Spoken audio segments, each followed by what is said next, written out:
మిమ్మల్ని ముఖ్యంగా పిలవడానికి కారణం ఇంటర్వ్యూకి ఆ టాపిక్. అసలు యూనిఫామ్ సివిల్ కోడ్ అంటే ఎవరికి తెలియదు, ఇంక్లూడింగ్ మా కెమెరామెన్ కూడా తెలియదు. అసలు యూనిఫామ్ సివిల్ కోడ్ అంటే ఏంటి? ఇప్పుడు ఒక హిందూ వ్యక్తి 13-14 ఇయర్స్ ఏజ్ ఉన్న అమ్మాయిని పెళ్లి చేసుకుంటే అది క్రైమ్. ఇదైతే అందరికి తెలుసు కదా. అదే ఒక ముస్లిం వ్యక్తి 13-14 ఇయర్స్ ఏజ్ ఉన్న అమ్మాయిని పెళ్లి చేసుకుంటే అది క్రైమ్ కాదు. నెక్స్ట్, ఒక హిందూ వ్యక్తి భార్య బ్రతికుండగా ఇంకొక పెళ్లి చేసుకుంటే అది క్రైమ్, బైగామి అంటారు. అదే ఒక ముస్లిం వ్యక్తి భార్య బ్రతికుండగా నలుగురిని పెళ్లి చేసుకోవచ్చు.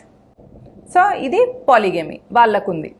నెక్స్ట్, ఒక హిందూ వ్యక్తి భార్యను కట్నం తీసుకురమ్మని కొట్టిన, భార్య పట్ల డొమెస్టిక్ వైలెన్స్ చేసిన 498 సెక్షన్ కింద డొమెస్టిక్ వైలెన్స్ కేసు రిజిస్టర్ చేయొచ్చు. అదే ఒక ముస్లిం వ్యక్తి తన భార్యను కొట్టినా తిట్టినా వాళ్లకు హరాస్మెంట్, డొమెస్టిక్ వైలెన్స్ కింద వాళ్ళ మీద కేసు బుక్ చేయడానికి లేదు. సో దేశం ఇట్లా ఉంటే బాగుంటుందా? ఒక హిందూ వ్యక్తి తనకిద్దరు కూతుర్లుంటే ఇద్దరు కూతుర్లని తన ఆస్తికి వారసులుగా ప్రకటించుకోవచ్చు. సో ఆయన హ్యాపీగా వాళ్ళ కూతుర్లకు ఇచ్చేయచ్చు ఆస్తి. అదే ఒక ముస్లిం వ్యక్తి తన కూతుర్లుండి కొడుకులు లేకపోతే తన ఆస్తి తన తమ్ముడికా లేదా తమ్ముడి కొడుకులకు వెళ్తుంది, కానీ తన కూతుర్లకి 1/3 అంతకంటే తక్కువ వెళ్ళే ఛాన్స్ ఉంది. సో అక్కడ అన్యాయం జరుగుతుంది కదా. సో ఇంతసేపు నేను చెప్పిన ఈ పాయింట్స్ అన్నిట్లో మీకు కామన్ గా అన్యాయం జరుగుతుంది ఎవరి పట్ల? ముస్లిం మహిళలకి. ఎగ్జాక్ట్లీ. సో ముస్లిం మహిళల మీద ఇలా అట్రాసిటీస్ చేస్తూ వాళ్ళ నుంచి ఎక్కువ మంది పిల్లల్ని కంటూ తద్వారా వాళ్ళ పాపులేషన్ పెంచుకుంటూ పొలిటికల్గా వాళ్ళ స్ట్రెంగ్త్ని చూపించుకుంటూ వాళ్ళు గవర్నమెంట్ ఫామ్ చేసి దాని నుంచి దేశాన్ని ఇస్లామైజ్ చేయాలి అనేది ఒక vision వాళ్ళకుంది.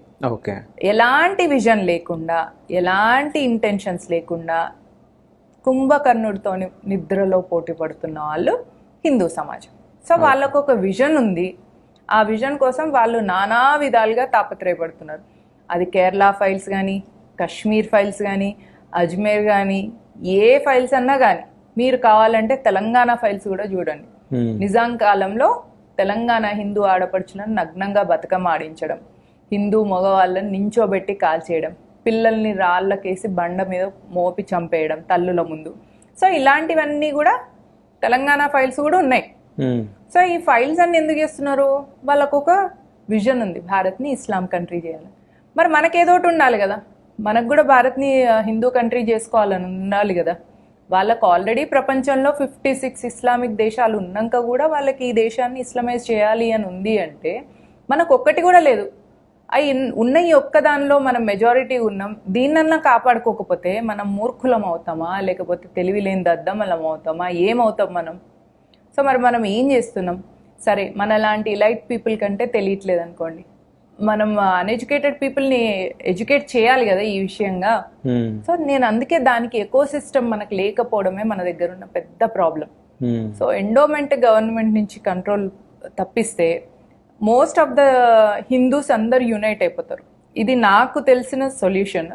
I may be wrong or అంతకంటే బెటర్ సొల్యూషన్ కూడా తెలిసి ఉంటుంది పెద్దవాళ్ళకు, బట్ నాకు తెలిసిన సొల్యూషన్ అది.